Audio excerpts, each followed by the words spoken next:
Halo guys, welcome back to my channel. Assalamualaikum teman-teman. Terima kasih buat kalian yang sudah bersedia mengklik video ini. Dan di video kali ini saya akan kembali membahas tentang finance maupun investing ya. Jadi di Indonesia ini ada salah satu layanan dan produk tabungan dari Bank Muamalat ya. Nah, produk layanan dari Bank Muamalat ini terdiri dari ada tabungan, muamalat prioritas, giro, deposito, ada kartu SAR atau e-debit, ada juga pembiayaan, ada bancassurance, smart account, kemudian ada investasi. Nah, untuk lebih lanjutnya lagi langsung aja kita ke investasi ya.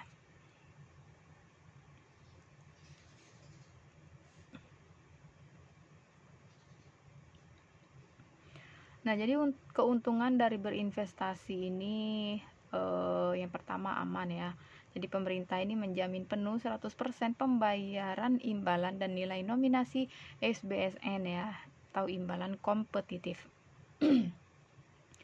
Nah, untuk imbal atau hasil kupon yang dibayarkan sangat kompetitif dengan pajak yang dikenakan juga lebih rendah, yaitu sebesar 15% saja dibandingkan dengan deposito sebesar 20%.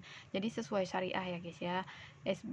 Yang ketiga juga ada sesuai syariah ya, SBSN sudah memperoleh fatwa dan pernyataan sesuai syariat dan Dewan Syariah Nasional Majelis Indonesia. Nah, yang keempat itu kenyamanan investasi. Jika perlu dana sebelum jatuh tempo, suku retail dan PSB dapat dengan mudah dijual kembali ke pasar sekunder.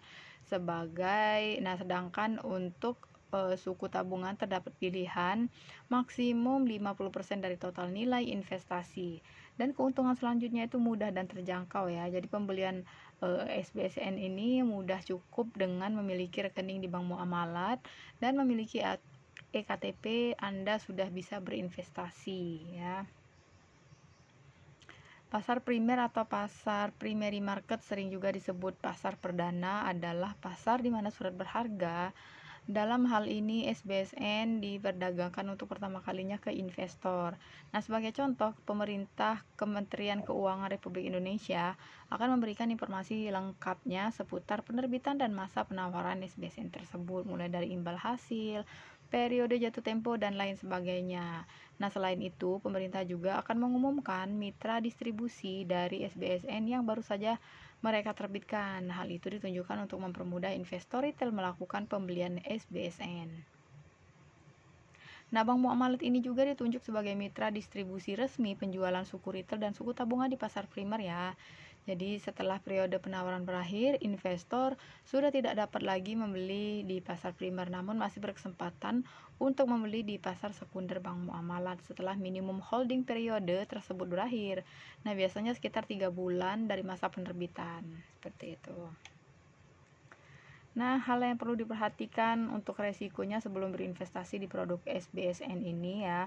Yang pertama itu ada resiko gagal juga guys. Jadi resiko gagal itu apabila investor tidak dapat memperoleh pembayaran dana yang dijanjikan oleh penerbit pada saat produk investasi jatuh tempo, baik imbalan atau kupon dan pokok.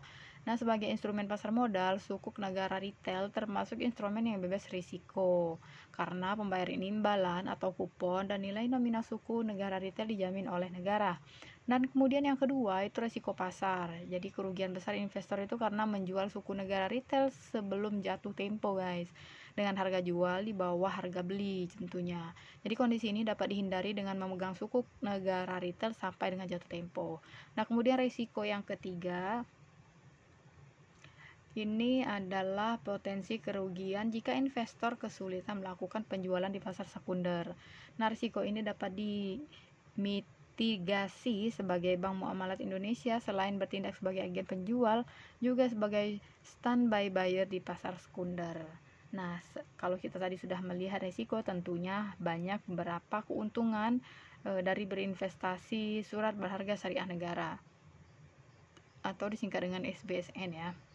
Dijamin oleh negara, kemudian menguntungkan ya, deposito perbankannya pajak lebih rendah sesuai ketentuan syariat, ada imbal hasil tetap setiap bulan, ada kenyamanan investasi selama 3 tahun, ada liquid ya, ada capital gain dan juga ini terjangkau. Kemudian untuk berpartisipasi langsung dapat pembiayaan pembangunan nasional juga dan dapat dijadikan sebagai jaminan pembiayaan seperti itu. Oke guys, semoga pembahasan kita kali ini bermanfaat buat teman-teman semua. Dan jika kalian suka dengan video ini, jangan lupa untuk like, share, dan subscribe. Dan terima kasih buat kalian yang sudah menonton video ini sampai habis. Wassalamualaikum.